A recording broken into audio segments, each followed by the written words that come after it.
Good afternoon, everyone. You are here with the B&H virtual event space. Welcome to the fourth and final edition of the summer image critique with the venerable Vincent Versace. Vinny, how you doing? Venerable.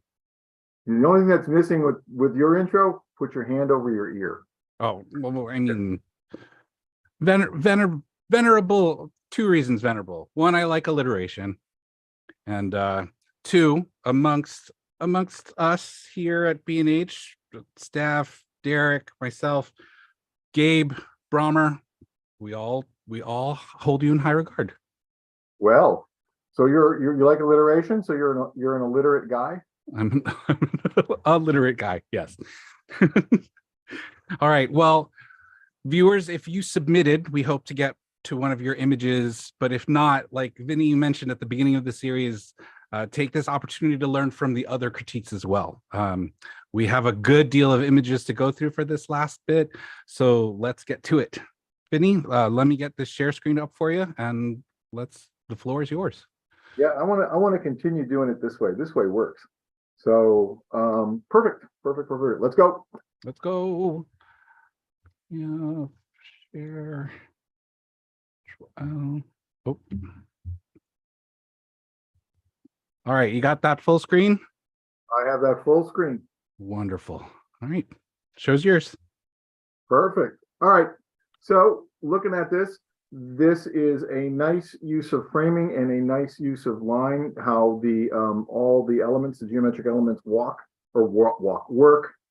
to put your eye to where the central point of the photograph is, which is walking. I like the way the lines from the back, up left, middle, left, converge to the brown part, and that you have patterns, which are a bunch of rectangles that are interrupted by a round and an organic subject. So yes, all the lines converge. This is a very well set up shot.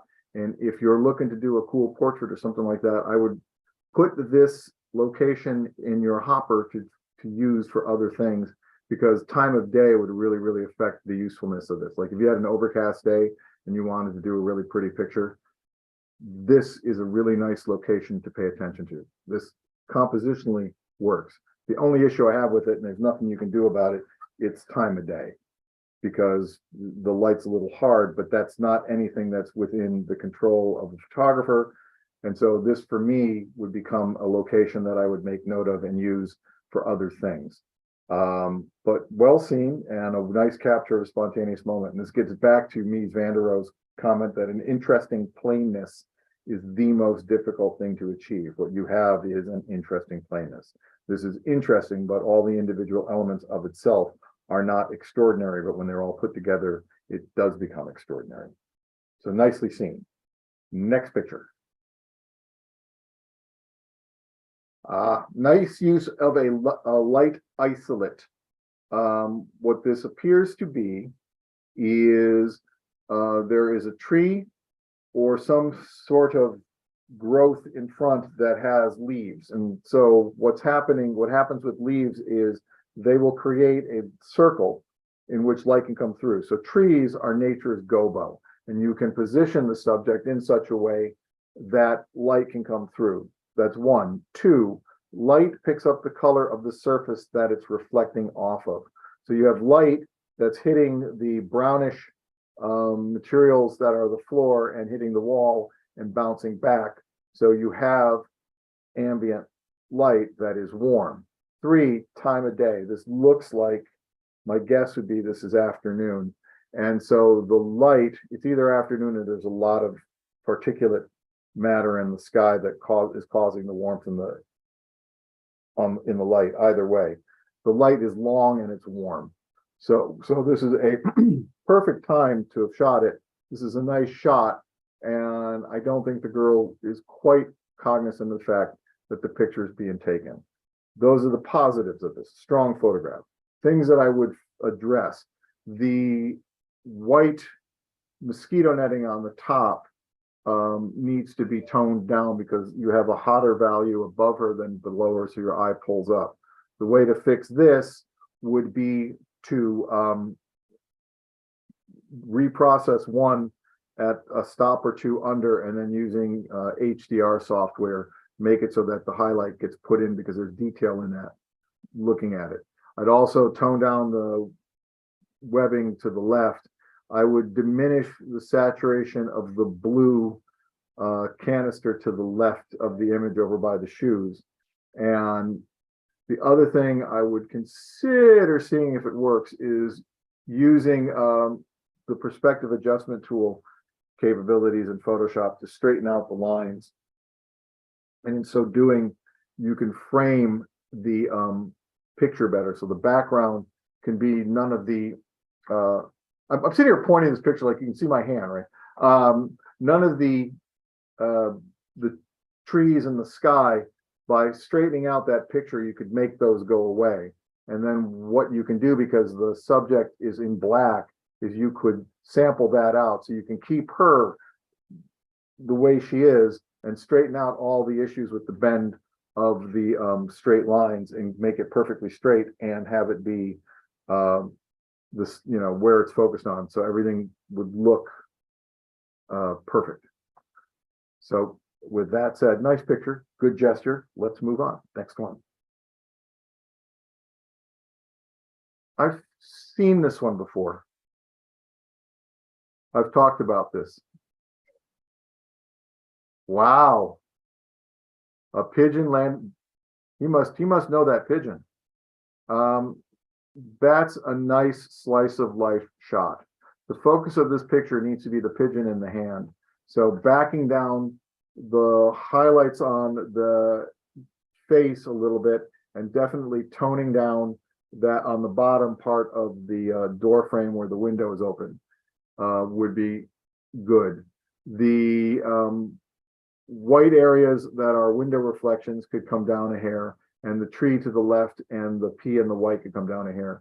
I would bump the contrast on the bird and address issues of the sharpness with the bird and with the hand, but the bird first, the hand second, and then fading into the hand, into the body. So that your eye goes to that bird and then the story is to the hand. That is a cool moment. Next shot.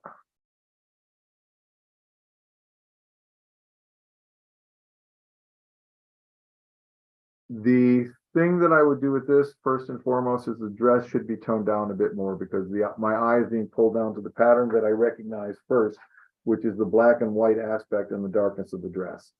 What I want to see is the face. I have to do something. Hold on 1 second. Turn on. I'll give you my light back in a second. Okay. The lower right-hand corner, that piece of stone needs to be diminished and or just needs to be diminished. It needs to be considerably darker than it is. That whole area where the light's hitting the concrete outside or whatever the surface is outside and bouncing up. The bottom part of the body needs to be toned down. The face needs to be worked a little bit more, and that bottom lower right-hand corner needs to be really, really diminished. It's a nice shot, nice framing, like the way that it works. But yeah, those are the big issues with the photograph. And I can't tell if, can you zoom into her face for me? Nope. All right. So much for that idea. I'm not sure if the face is in focus or not. It looks like it could be tightened up just a little bit with addressing sharpness and contrast there. That's where you want the eye to go. Then the lower part of the body, which is a gesture, and not the white of the dress, the white and the black of the dress. Next pick. Oh, that's so Vivian Mayor. That's nice. I mean that in the nicest possible way. That's a lovely shot. Very, very, very timeless. The only thing that disrupts this from one of my favorite and important aspects, I think, or one of the things that I think is important of photographs is I love to create images where you have the commentary of not where, but when. That when becomes something that you can't put an answer to. And by having that graphic M plants it anywhere from about 1980 to now. But if that M wasn't so prominent, I wouldn't know if that was 1930, 1940 to now. So I would diminish that M so that my eye is not pulled to it. Let me see what else you got here. Yeah, all right, there we go. Also, in the parallel to her face to the right, there is a humongous hot spot. That needs to be made to go away. Seriously diminished, darkened, sample other areas in there. You've got to get that down, because if you were to, and I'm not a believer of cropping, I'm all about full frame, but if that wasn't in that picture, that becomes a much stronger picture. It's a very strong picture as it is. The gesture and the flow is great. The motion is great. The softness of the picture actually works for the image itself. So I would tone down that one corner, because the problem with that is you're getting a artificial sharpness due to contrast. You have extremely bright and extremely dark, and when they hit the edge, they create a contrast line. The other, so toning that down, and again, you could reprocess the file and drop it down 2 stops and then blend that in so you have detail. In the upper left-hand corner, the opening of a portal, a window, or whatever that is, that needs to be diminished. The contrast of the main figure just a hair up, so that it is the more visually focused part of the photograph. You're fighting against an element that you don't want to diminish, which is the steps. The lightness value to the darkness value of the steps as a graphic. The graphical aspect of the image is really, really nice. But the problem is you've got to give my eye a reason to look, or the issue, you have to give my eye a reason to look at the flowing skirt, not pull to the left first. So to do that, if that were a little harder in contrast, what would happen is my eye, because of the way human perception works, would go there. And that's where you want my eye to go first, and then enjoy the whole image. The area of attack in this image is her. And with the way it's set up now, it's like you have conflicting areas of attack, with the right-hand corner being so bright, the letter M being a graphic symbol that I connect to. Those images are hard. My eye is going to want to look at those. But the beauty of this image is in the flowing of that woman walking down the street. So diminish that M, take that M out. There are lots of ways to do that. Photoshop has content-aware fill. It has all sorts of generative AI stuff. This is not recording history. This is making something visually beautiful that tells the story of the moment. We're in the land, for me, you're in the land of Picasso's art is a lie that tells the truth. And am I a purist? I'm a purist of making a photograph that moves the viewer the same way I was. And if that means removing some elements that just are not organic to that vision that my mind took out when I took the picture, but the camera recorded, I don't think that that's a bad thing. Now, we can argue, and that's philosophical, and that may be your aesthetic and all of that, and that's great. And if that is, you know, I applaud you. I have a friend that took a beautiful picture of Yosemite, and there's a beer can right in there. And the reason why he didn't take the beer can out of the file was that it was organic to the image that he took. And I asked him, well, if you saw the beer can when you were there, would you have removed it? And his answer was, well, yeah. Okay, if you would have removed the beer can, if you could, you can remove it in Photoshop if you didn't see it. If you could have her flip the bag and have it be dark and get rid of the M if the other side is blank, there's no difference. So that becomes a philosophical question for you, but from a visual standpoint, diminishing that M is what it is that I would do, and knocking that corner down. But that's a lovely picture. So my biggest question is, how did my picture get in your camera? I hate it when that happens. Next photograph.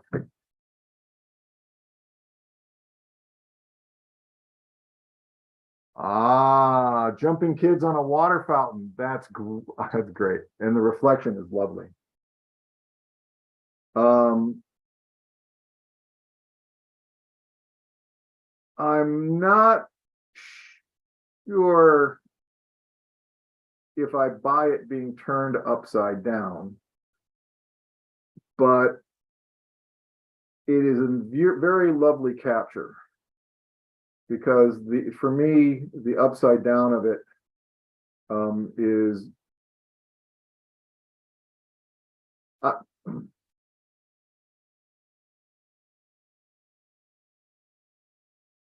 I would look at it both ways, and if you like it the way that it is, keep it and tell me that I'm full of fertilizer.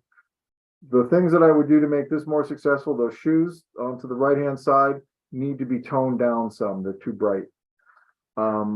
They compete with the reflection that you're trying to keep. The little girl in the center, I think that that's the most important part of the photograph, the gesture between that and the relationship between the kid pulling his pants up and the guy with the shoes upside down that's walking out of the frame. And then the secondary, so that's the primary, the two kids in the foreground and the one girl in the back. And then at a slightly lesser value than those three are the children on either side of her. The blue of the background needs to be darkened a little bit. The red of the Adidas shorts needs to be toned down a hair. You are keen on it, or you have, or openness to it rather. Removing the Adidas logo, keeping the stripes is fine, but the logo, all of a sudden I identify with that. The same thing with this, what appears to be the Skechers S. I would remove things that I can put my finger on in a picture. It's like I'm not trying to sell those things. What I'm trying to do is sell the picture. So I'm going to key to the things that I recognize. Those are things that they're designed. Okay, next picture. Oh dear. Sorry. That's a sweet photograph. And I love the fact that the sign says no dogs allowed. This is one of those instances where the Hindu Arabic symbols work in the picture because of what the subject of the matter is, subject matter of the picture is.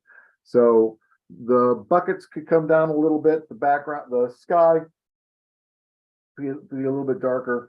The deer, pick the order of which one you want to look first, second, third, and fourth, and adjust contrast, sharpness, darkness, lightness, and saturation accordingly. But this is a very well seen photograph. Everything about it works.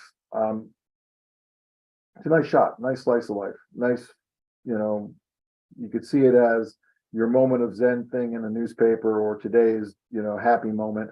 It's nice. Who knew they like pickles? So I would, in this instance, I'd keep all the things that I normally try to get out. The sign works, the pickles work. There's a lot to take in. Next picture. I've been there.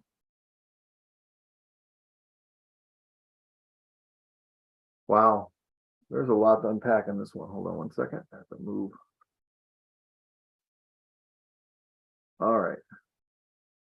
What's interesting is you have on either side of the central object of this photograph, which is the woman holding the flowers with her eyes closed in the orange jacket, two people as like bookends on their devices. And then the rest of all of this is nobody's really paying attention to anything. And she's just right in the middle. That's the focus. The focus elements of the pictures are the orange coat is primary, and the positioning of her bag, the target bag, and all of that. That's the central part. And then the secondaries are the two people on their device, and then the tertiaries are all the people in between. So I would work so that one is her, two are the two on the sides, and then coming up with 3, 4, 5, 6, 7, depending on what the flow of the gesture is. The positioning of the bags is wonderful. The positioning of the post is wonderful. The framing is really well done. This is a really, really, really nicely seen photograph. Whoever took this picture, you should be proud of yourself for seeing that moment happen. That's great. And what I would invite you to do is to think about what it felt like when you shot the picture from a physical sense. What was it where you looked at it and you went, whoa? That moment is what the sensation, I would suspect, for you would feel like of being taken by a picture. Being taken by a picture is actually something we all know how to do, but we seem to gloss over.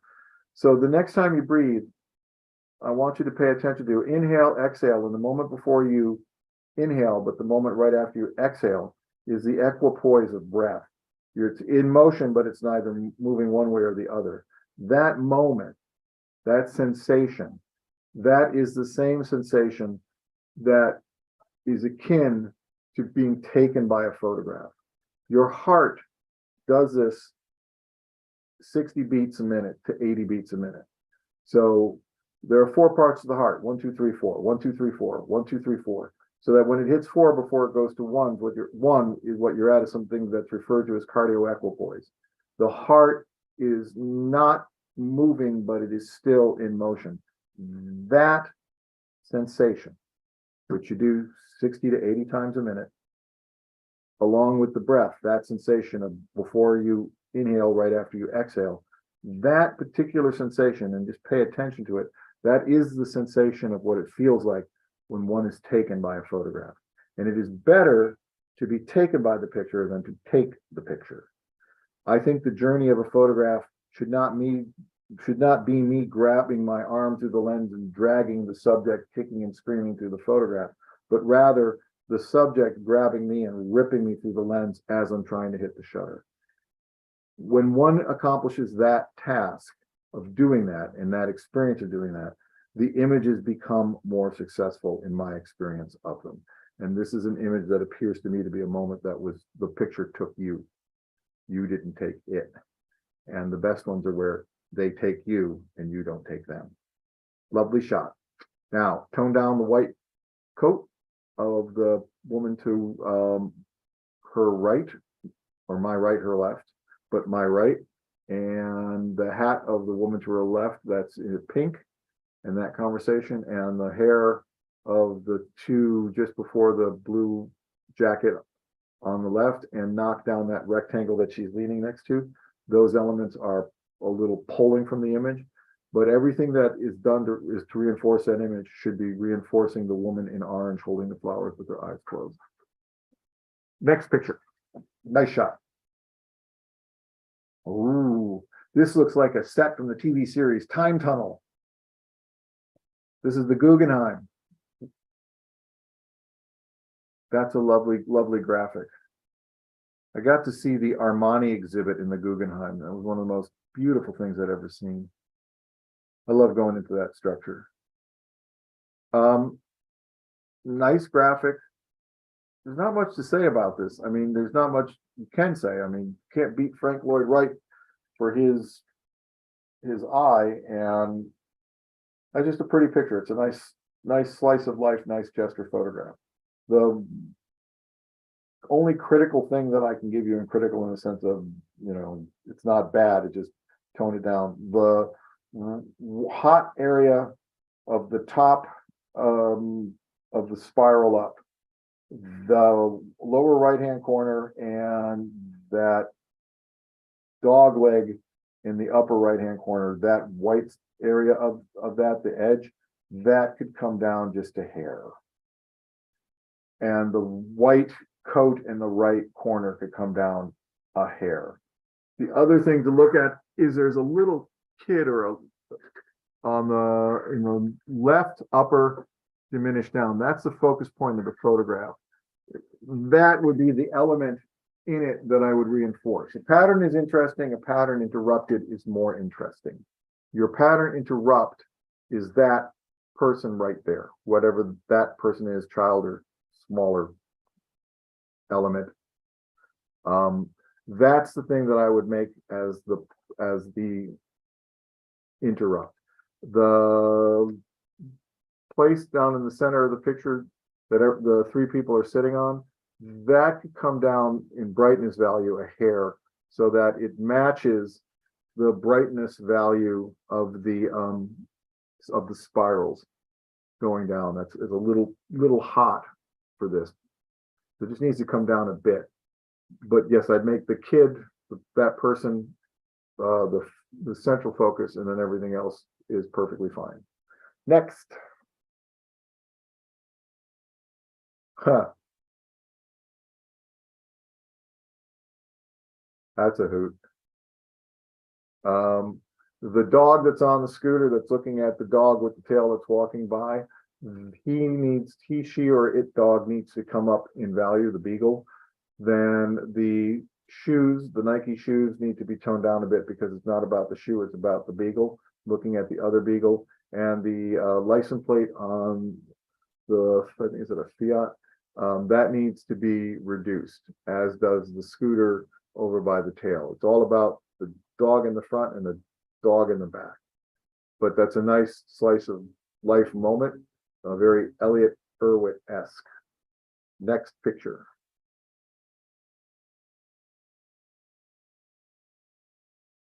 I have seen this picture before. Don't, I saw this in another critique.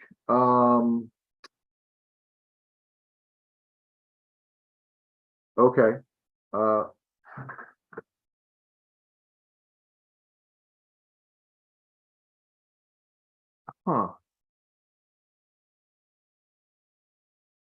One sec.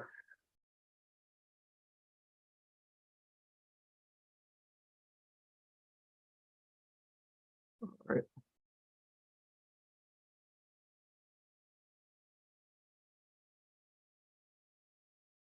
Okay. The couple in the back where the girl is smiling and the guy is, you know, putting the moves on her, the shoes need to be toned down.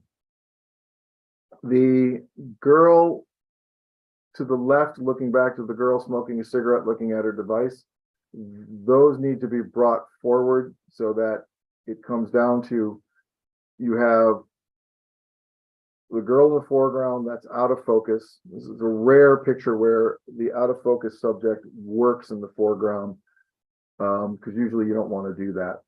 I would pull the contrast up a bit on her so that she comes forward more than she does, and then it's 1, 2 to the girl to the left, and 3, you leave all the values the way you are except fixing the shoe for the people that are out of focus. I want my journey to go in the middle, to the left, to the back, in the middle, to the left, to the back as I look forward through it. One of the things to consider, because as I looked at the picture, and the reason why I had to turn the lights off was I didn't know if this was a scan of a photograph and that those are scratches in the print, is the scratches in the concrete I'd actually spot out. They're not important to the image per se. The little cigarette or something in the lower part of the photograph right after the white jacket, that could go away. The whiteness of the jacket needs to be come down a little bit, but that's a nice shot. It's a nice slice of life. It works. You could, if you really want to get fancy, use a perspective correct tool and straighten out the line that is the pole in the back, and that would help the composition some, only in that it would all look like it looks when you look at it. Choosing to make this a black and white was a good call because the colors of this image would get in the way of the gesture of this image, and the gesture of this image is strong, is in this relationship. You can see the moment. You can see that there is a before and an after, and what you have is crossing between one state to another. So this is a very successful photograph with regard to that. Next picture.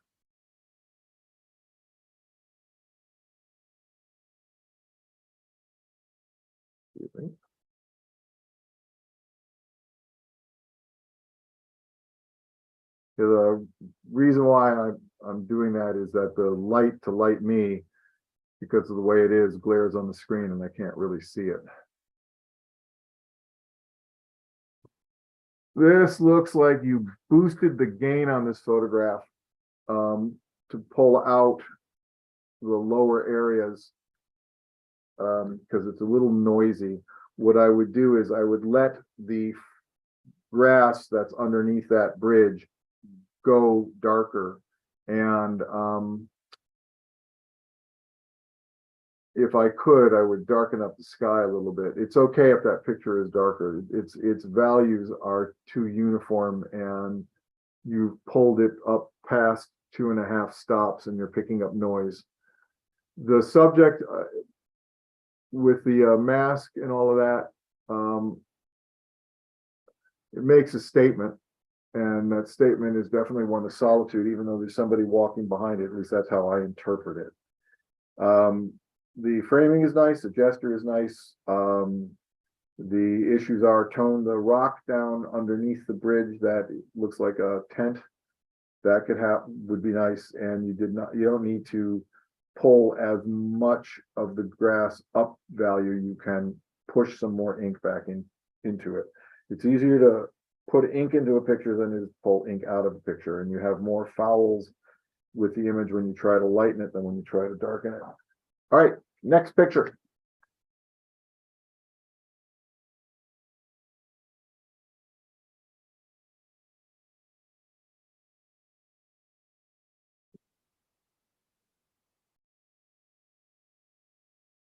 That's pretty. Make a decision about which element is more important, which is it the foreground, the bottom, or the top? Is it the reflection or the primary? I would think that the reflection would be just a hair darker. And what I would do with this image is I would also post one a stop and a half under, so that I can get more color into the lights of the glass, so that I can get more of the saturation of it, because you're riding the values very close to 255. And I don't think that this picture is served by riding the values close to 255. If you look at the reflection, the primaries of this shot, the solid, not reflection, should be the color and intensity of the reflection, and the reflection should be less. It's a nice, pretty graphic piece. It could use a little darkness. So there's a mnemonic that I use, which is Sir Terry Pratchett said this in one of his books. Light thinks it's the fastest thing in the world, but it's wrong, because dark is always there before it. And why I keep that mnemonic in my head is that dark is as important to a photograph as light. You have to have both to be able to make the photograph more successful.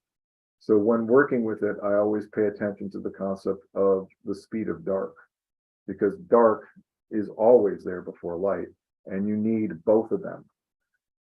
So that would be my biggest comment on this picture. It's a nice graphic picture. Next picture, please.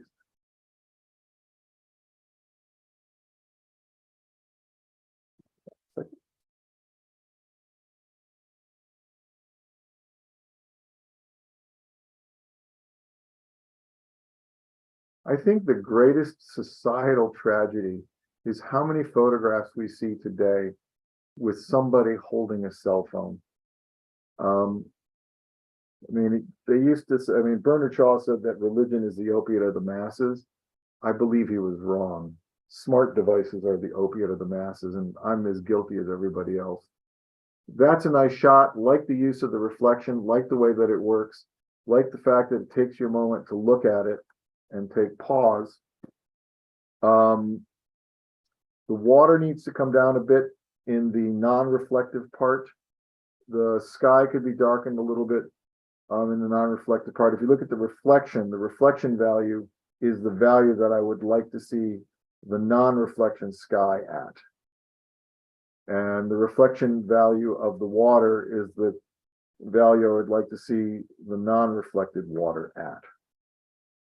And it would be okay if the left side either stayed the same or was a little darker, I'd be okay. But the right side, the real side, needs to be fixed. But that's a nice shot and a nice way in which it forms and all of that.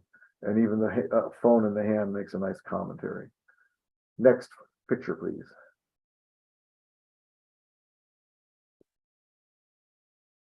One of the advantages of Italian is names like Giuseppe Verdi sound beautiful, but if you translate them into English, Joe Green doesn't quite sound as pretty as Giuseppe Verdi. I like the gesture of this photograph. I would diminish the whiteness of the wall some, and I would pull up the two people to the right that you're looking through the windshield of the other scooter. I think that really, really, really, really works. And the reflection of the guy riding the scooter wearing a Momo motorcycle helmet, or not reflection, looking through the scooter and seeing the silhouette of the guy. And the reflections of the mirror going backward, that's nice. The issue is the white pulls from the rest of the photograph. And the other element that needs to come out are the two people to the right through the photograph. So pull the contrast up on that, diminish the white in the background some. When you diminish the white in the background, you're also going to have to diminish saturation, because when you darken a color, you increase the saturation of the color. Nice shot. That's really, really nice framing, nice graphic, nice use of the elements organic there, and nice timing on getting the scooter perfectly centered in the frame.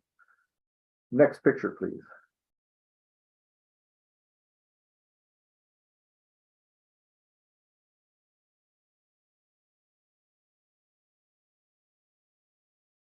I would darken the foreground just before the breakwater some. I would push the saturation of the water above a hair. I would increase the contrast of the sticks to the right a little. I would take out the specular highlights to the left in the second band of green. So you have a band of brown, a darker band of green, and then a lighter band of green into a darker band of green. The two speculars that are in that lighter band of green, I would diminish. Nicely seen photograph, nice geometric. Next picture.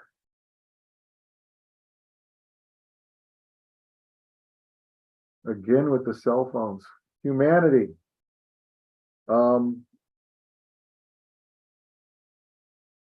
It's a relationship between the two guys in the front and the woman and the little kid in the middle steps in Central Park. I think that's really the story. That's, I mean, for me, that's a nice shot.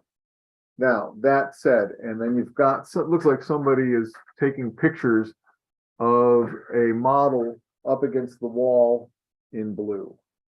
So you have a lot to unpack and going on in this photograph. So the two out of focus elements, one wearing, some death, destruction, and mayhem t-shirt to the left, and another one of a VW bug with the looking at the engine on the right. Those are graphical elements that you want to play with. The little kid is the pinnacle in the picture, and then everything else that's going on, what's the story you want to relay? So the next one would be the model that's being photographed, the people walking, knocked down in the upper right-hand corner, the white of that gentleman in red shorts, the white of the bag at the base of the steps.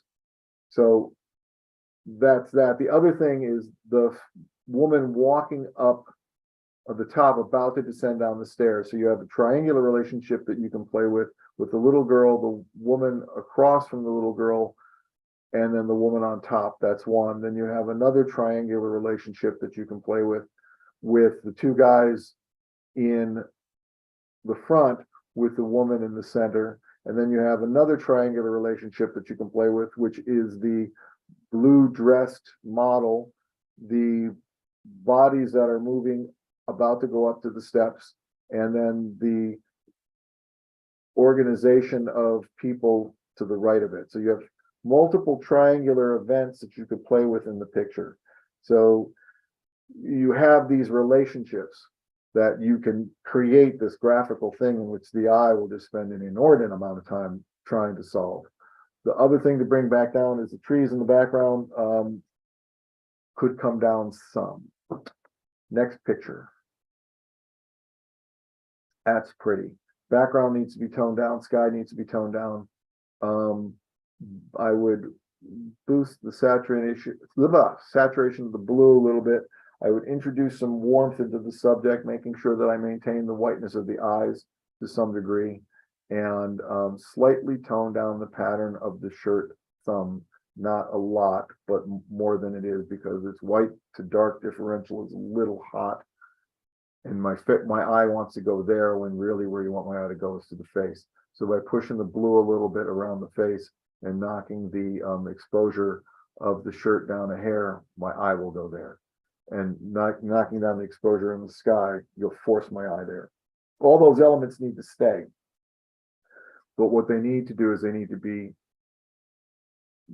addressed, because the back elements and the way in which that works give the image a sense of place, which is very, very important. Next picture.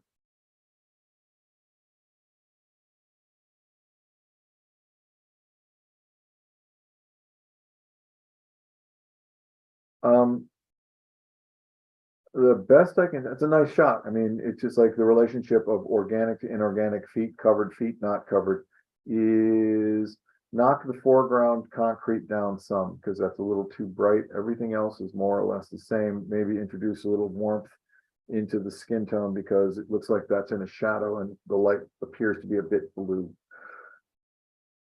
But that's a nice shot, and diminish the sneakers a hair in its brightness. Next picture.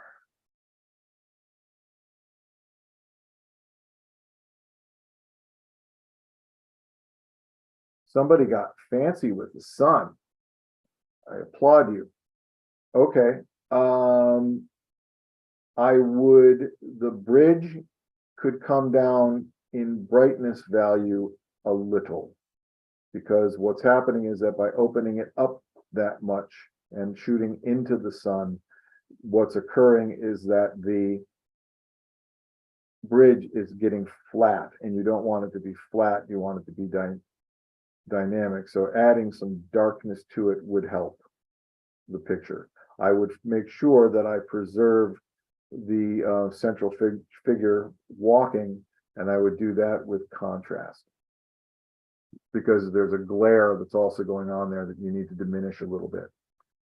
Next picture.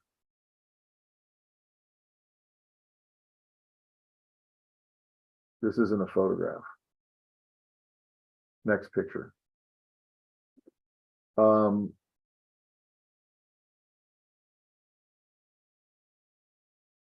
The lower right-hand corner that's out of focus is at the same brightness value as the element above it that's more in focus. And what I would do is darken that lower right-hand corner some.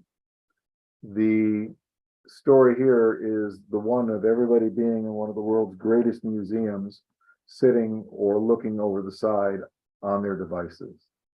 So do you want to tell that story? If so, make your decision accordingly. You've got the guy to the left that you framed as a graphical element that works really, really well. What I would do is enhance him. Then you have the people to the right that are all sitting down, looking at their devices instead of looking at all the beautiful art that's in the Guggenheim. I would play with that. And I would give some variation to the circles of the spiral, so that I would darken the bottom one some, and then think about what looks best. I think leaving the luminance value of the one where everybody's sitting, that's to the right in between has a dark slice in it where all the people are sitting, and then you have two light elements and then a light element underneath. That works exactly where it is. Maybe a 1 point or 2 point, and we're talking really slight diminishing of the brightness of the spirals to the left. Not a lot, just a little bit less lightness. And like I said, really not a lot. This again is a very well framed photograph. Whoever took this has a really, really nice eye. You have a sharp eye for seeing moments. That's great. Next picture.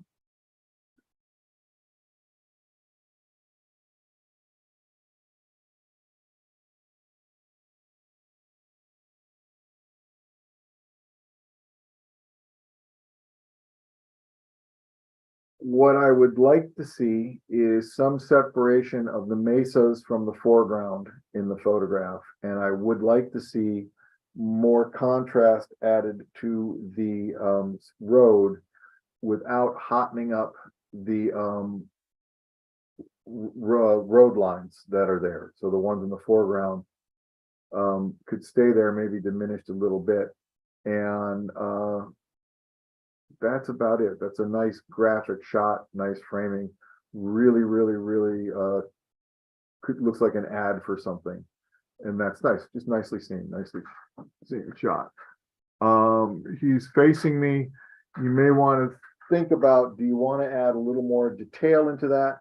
You give me something to try and figure out, or do you want to leave it there? I can't tell you from the level of resolution that I have looking at this through Zoom if that's actually there. The Zoom tends to screw with resolution a little bit.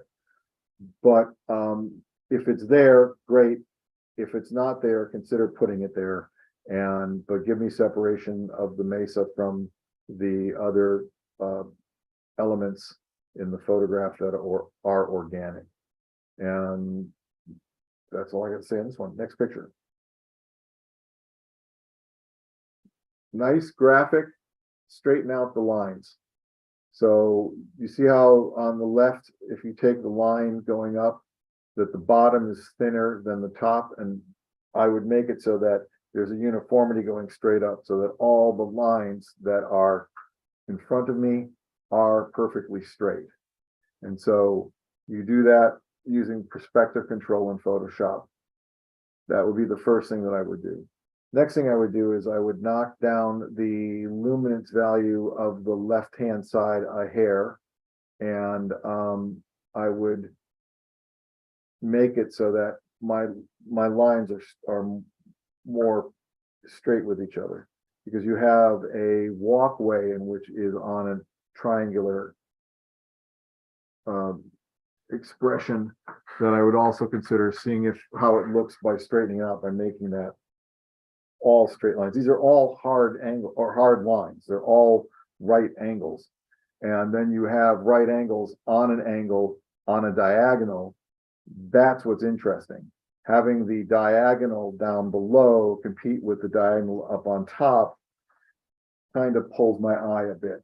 So what I would like to see is the straightening out of those lines so that they're the ones that are meant to be parallel are indeed parallel, and then having that work. Nice graphic, nice, really nice, nicely seen. This is definitely something you'd see hung on a wall.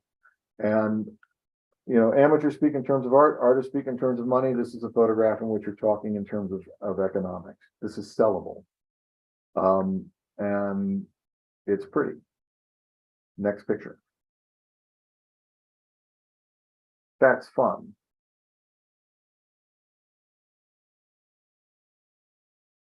I've never been successful at doing these kind of pictures, so I applaud whoever did this. I have tried and I just don't get them. I screw them up. I like the way you use the spinning light. That's really, really, really pretty. I love the way the background works, and I love the fact that the background is exposed properly, the light is exposed properly, and I like the way the subject falls into silhouette. That all works. Perspective is great. The horizon is great. You did it. I don't have anything to moan about. This is a nice shot. Ah, I found it. I found it. I have one thing to. You see the bridge right behind the gentleman, the one hot spot building, tone that one down, and the Statue of Liberty, that could be brought forward a little more in contrast and darken it just a hair. But other than that, you pretty much nailed this. You nailed the photograph. That's just being picky, which is, I guess, my job. Next picture.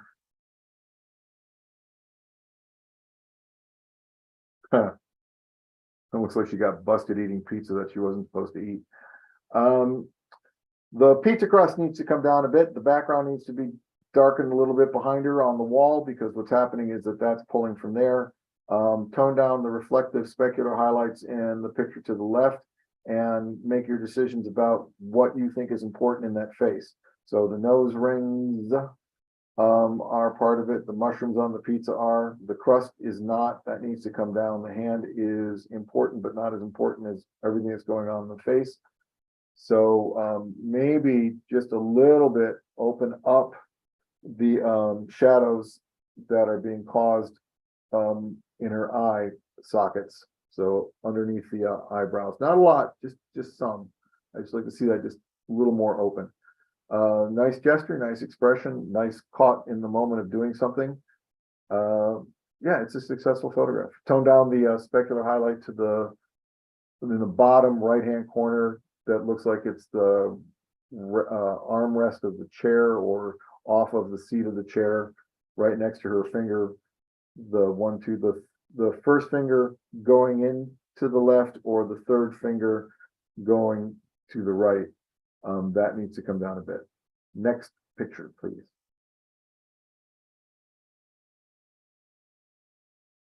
That's sweet.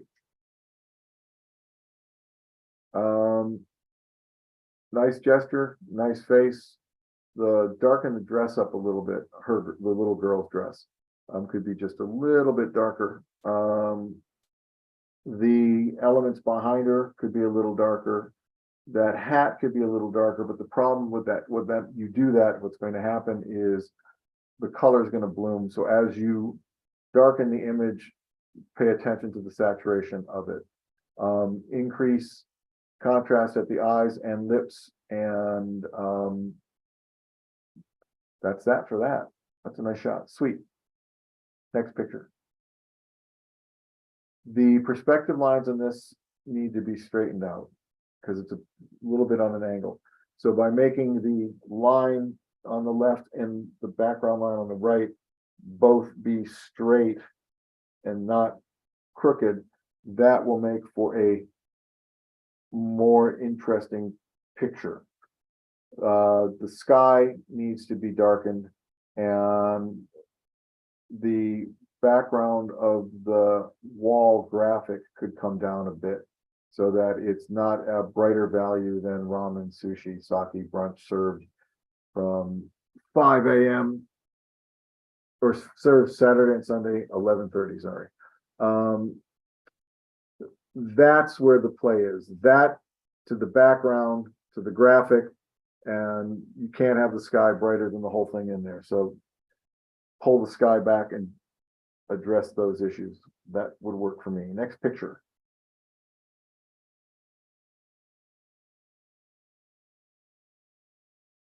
Wow.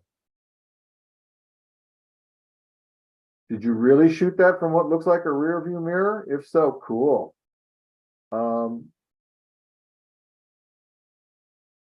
I got to do NASCAR, a gig where Carl Edwards took me around the track. That was big fun. And if you got to do that, I think that that's great. That's big fun. Just tone down the hot spot in the lower bottom part of the picture, and knock down some of the speculars on the cars in the back, and then boost the contrast and saturation of the three cars in the foreground, and then the one furthest to the left. So you have 1, 2, 3 group, then the one to the left that's of the same value as the lead car, and then the cars behind it a little bit. But yeah, it's a cool shot. Next picture. That's sweet. The issue I have here is that everything is a very, very tight value. You need some variation to it. So the background rocks and background grass could come down a little bit. The face could be brightened up a hair. The saturation of the flowers could be brought up some. This appears to be shot on a very overcast day. So the upside to photographing in an overcast day is you don't blow anything out. The downside to photographing in an overcast day is it sometimes like to be a little flat. So you need to help the light out by increasing the relationship of light to dark and contrast and saturation to the picture.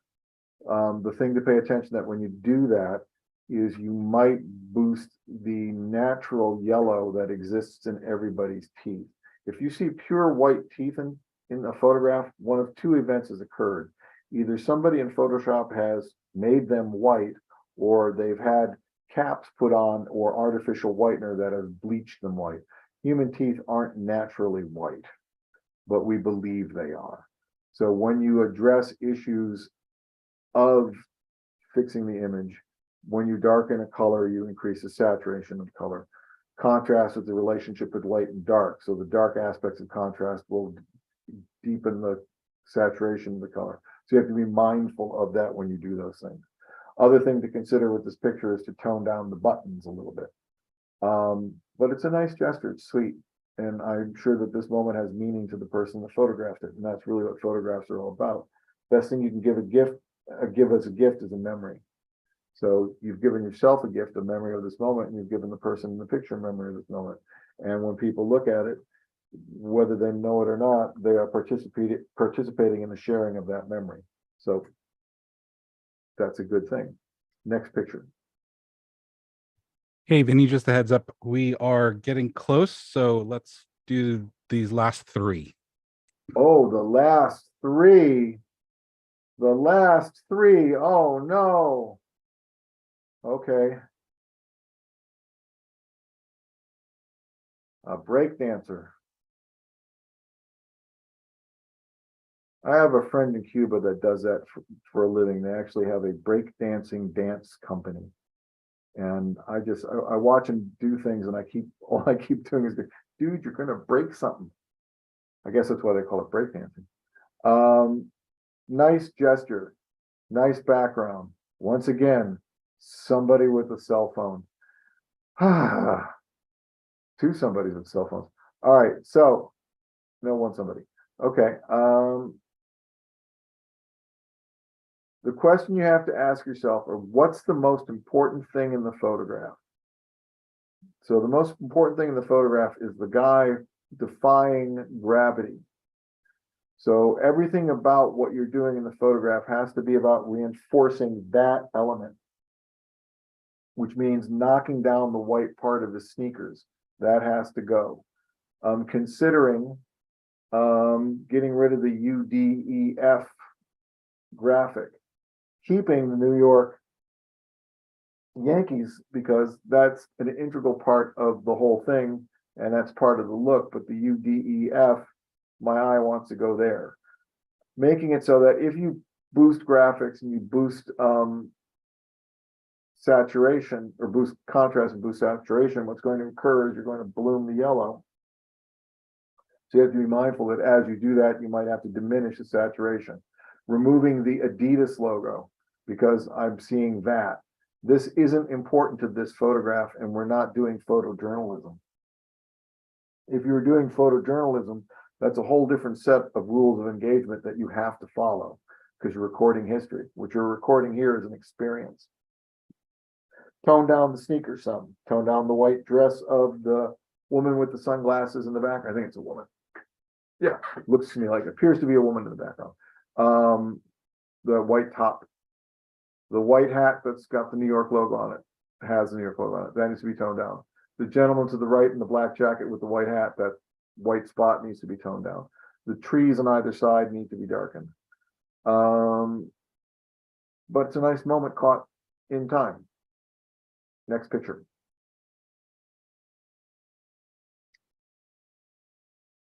Wow.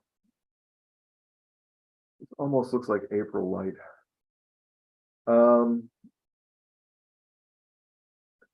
Nice gesture. Those are some serious glasses. I love the one woman looking one way, the other woman looking the other way. And then the two girls behind with the masks looking yet another way. And then you have another element with the woman with the blue mask looking forward. That's the relationship to play with. Tone down the jacket to the right. the primary is the woman with the red scarf and the glasses. The secondary is the woman behind her. The tertiary and quaternary are the two women off to the left, looking down to the right, to the left, and the woman behind her. That's the relationship I would play with. The sky could come down a hair. The sky to the right, that one rectangle by the billboard in the building, that could come down a hair.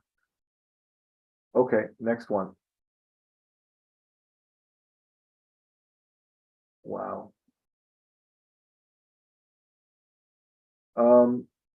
The rower and the skull needs to be, or skull, is it skull? The rower and the boat needs to be the primary focus of the picture, so contrast and sharpness and all that. And then the pattern of the oars in the water. The sky needs to come down. The saturation of the colors needs to go up by introducing warmth, because you want to play with the color quality of the light. And this is a candidate for making a picture that's a stop or two under, and then marrying the two so you can get the detail, the darkness of the sky. That information is in that file. So you should access it by processing it that way and using HDR software to put it together. So you can get a more effective exposure relationship. Thing to keep in mind with cameras is they meter for 18% gray. That's their job. They don't see the difference. They just make everything 18% gray. Even with the most advanced metering systems on the face of the earth, which are Nikon metering systems, they too frequently will meter for make it 18% gray. You, as the practitioner of creating the image, have to make decisions about how you want to rebake the cake of your raw file and get the exposures that you need, because ultimately it's all ones and zeros. And so you need to be the one in which it's not ones and zeros, that there is differentiation. Whereas a camera that's just going to give you, it's designed to go for 18% gray, which is the exposure value of a human hand in an overcast day in Rochester, New York. That's how they came up with that value. They measured the hand, that hand measured 18% gray, and that's what they based everything off of, because back in the day, Kodak was the ruler of the universe. So that's how that came about. So the story goes. Do I have one more picture, or is this the last one? I can sneak another one in if you want. Okay, give me another one.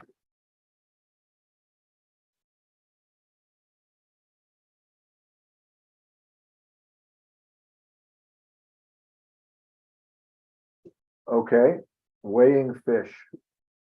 The circular structure to the right needs to be diminished. The fish and the woman holding the hand she almost looks Colombian or Peruvian. And weighing the scales in the fish, that's the most important part of the photograph. The issue here is you have one value brighter than the rest of the photograph and all the values of the picture at the same, more or less same value. So coming up with what is a differentiation and what is a story that you want to tell. So I would think that the story you want to tell is the hand up with the fish and the woman. The framing is great. And then what needs to be diminished are the background more than the brooms, more than the fish, so that everything stands out. And all of this has to be done in a relationship in which you don't go, oh, you darkened the background, didn't you? You have to be very mindful of keeping it just below the threshold of conscious perception. You want to keep it at the threshold of unconscious perception. There's the conscious eye and the unconscious eye, and it's the unconscious eye that you want to control. So you want to control the way the picture is seen. So by controlling the way in which the eye tracks through the picture, that causes the conscious eye to write the story. So that's what I would do to this photograph. Nice slice of life, nice gesture. Story is the woman weighing the fish. Okay, that's it. How many of them did I get through? Oh, folder. You got through 35. That was a nice run through this last edition. I try not to be chatty, but to the point. Well, I looked back at a couple of the other critiques that you did earlier this month, and I told myself I wouldn't get caught up and that we wouldn't go over, and I got caught up and we went over a little bit. So it's always, you always give, there's a good technical versus artistic balance when you give your tips, and it's always appreciated. That's why we love having you here. That's why I love people love watching these. Hold on. I have to say to you, as I'm sitting here looking at you, 1 second. 1 second. 1 second. And then I'm going to get into my nice choice of glasses. Hey. So these are my work glasses. The reason why I do these things and the reason why I make it a point to try and give the balance between technical and aesthetic is I believe that I have led an incredibly blessed life. And I have been blessed by having the opportunity to have mentor me some of the great photographers that we have or have had. And it's an issue of they paid it back for them with the agreement that I would pay it forward when I hit a certain point. So now what I'm doing is paying it back so that whoever gets this, their job is to sometime maybe have that conversation, because my life has been nothing but a gift. And I will accept that everything people say about me, both good and ill, is true. Okay. I am as big a PETA as people will say they am. I completely own it. Okay. I do. I got it. I mean, I make people nuts because it has to be, right? But the reason why I'm that way is I'm responsible. When I make a piece of art and I sign my name to it, that signature says this at this moment in time when I do this, that is the state of my art. That's the best I can do. When I do critique, my job is to empower the person that is looking at that picture to have themselves decide if they want to or can or will do better. It's here's how. Mm-hmm. It's not my job to rip you apart. My job is to tell you how to be more successful. It's constructive. 4 weeks of constructive criticism. Yeah, but if you want to go through a master critique, I don't recommend it because once a year I go through one. And I've the furthest I've ever made until I got this statement is the fourth picture. Like I'll get the first picture, this is good. Oh wow, this is really nice. Wow. And then the fourth one, and now the disappointment begins. And so I think that's like, this is great. Oh wow, I made it to 4. Oh, I swum upstream and it died. I can on. It's always important to have people look at your work, and it's always important to have people that you trust look at your work. Cool. I'm at the end of an email. If you need me, come see me at Build. I'm doing a photo walk on the 6th. I gotta do the whole, let me do the whole spiel. B&H is hosting its Build Expo, a live event celebrating B&H's 50th anniversary. It'll be a couple blocks away from the Superstore at the Javits Center in New York City on September 6th and 7th. You can get more info for that at buildexpo.com. Again, the link is in the chat, whatever platform you happen to be watching on that. There's a whole lot of Versace to experience at the Build Expo. The morning of the 6th is when you'll be doing your photo walk. The first 20 to sign up will have the pleasure of your company. And Light. on the New York City streets. So that'll be one Versace installment. The next will be on the 7th. You have 2 talks. You're going to be on 2 stages. Yes, I'm doing one called Breathtaking, which is to touch a little bit on some of the stuff here, how to create moments that stop you and the viewer. What it's like, oh, I take breathtaking photo. No, it's I've been researching this, and I've been taking pictures for 57 years, which is frightening when you think about it. And there's some things you learn, right? And one of the things I've learned is what that sensation feels like. It's a feeling.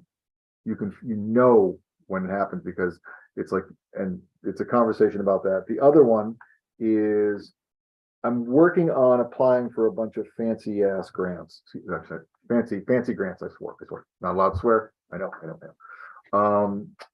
And I've been working on this project for 23 years, which is called Turning the Last Page.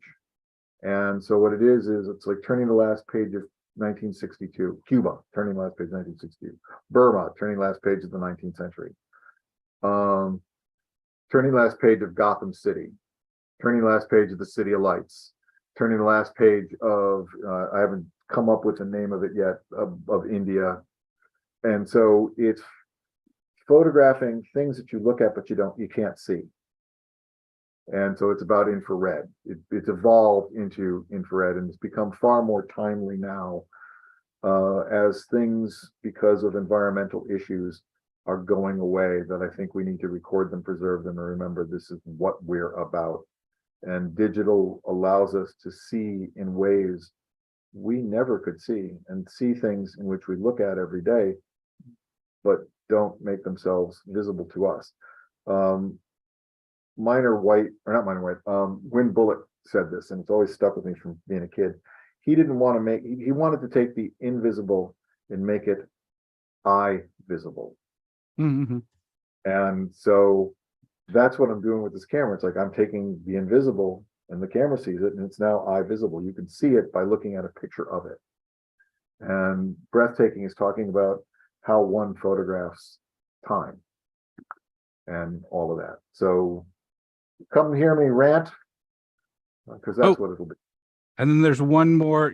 You're handling a couple critiques, or 4 hours of critique. or you're handling 4 hours of critiques. So if you want a more direct critique of the photos instead of this